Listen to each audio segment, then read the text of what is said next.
Ever stared at two columns of data in Excel, wondering how to quickly spot what's the same and what's different?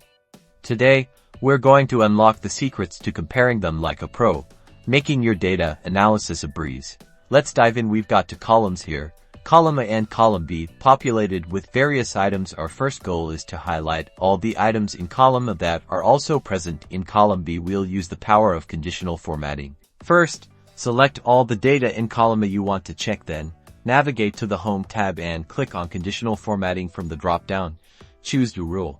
In the New Formatting Rule dialog box, select Use a Formula to determine which cells to format. Now, in the Formula box, we'll type our magic formula. Click into the formula bar and type equals COUNTIF, opening parenthesis. Select your entire column B range including the header if you used one, comma, then click on the first cell of your selected column A data, close the parenthesis, then type greater than 0 and press OK. This formula counts how many times each item in column A appears in column B. If the count is greater than 0, it means there's a match. Now, to make these matches stand out, we'll click the Format button, choose a fill color, like a nice green, from the Fill tab, and click OK, then OK again.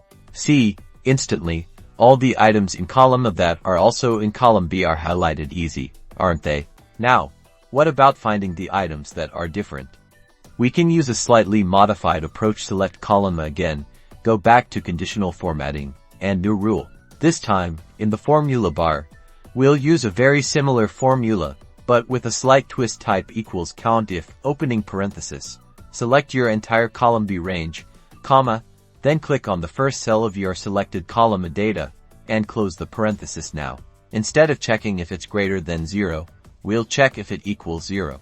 Equals COUNTIF, parenthesis, column B range, comma, first cell of column A, parenthesis, equals 0. This will highlight items in column A that do not appear in column B. Choose a distinct color, like red, for these differences, and click OK twice. And there you have it. Column A is now color-coded to show you exactly which items match column B in green and which ones are unique to column A in red. This technique is incredibly useful for everything from inventory checks to customer list comparisons. With these simple steps and the power of Excel's formulas, you can now tackle any data comparison task with confidence. Happy analyzing!